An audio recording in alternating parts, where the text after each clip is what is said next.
mugwa mukaga gutandikira abantu bagenda kunnyonnyola bibumbe ennamugongo.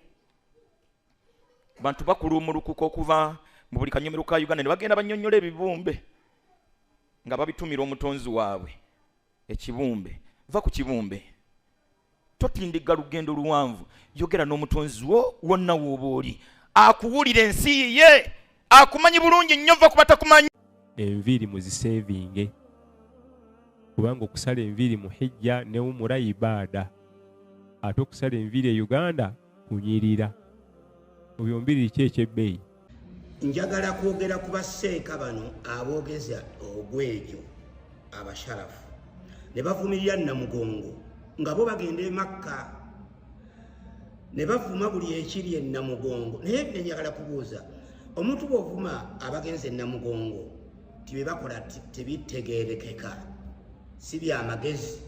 Bwe n'olinnya ennyonyi n'ogenda e Makka ku mwembi ani aba akoze bitali byamagezi, kubanga ono ali wano Namugongo Uganda obukakafu we buli ti abasajja babookya bafiirye eddiini yaabwe.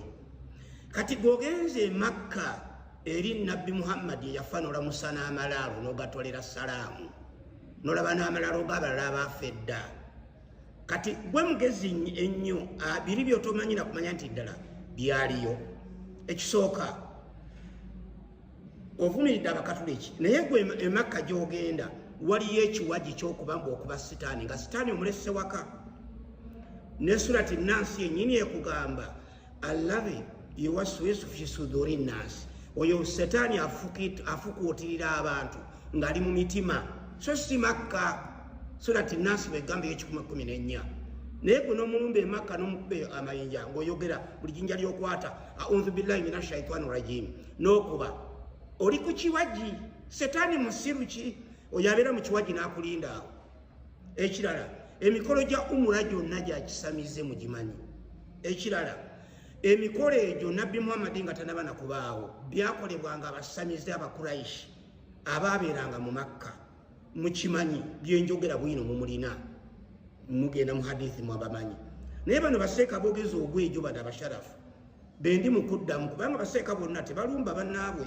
Mwe mutuzuukusizza, mwe mutujjayo ate tujja kubalumba kubanga mwogeza ogwejo.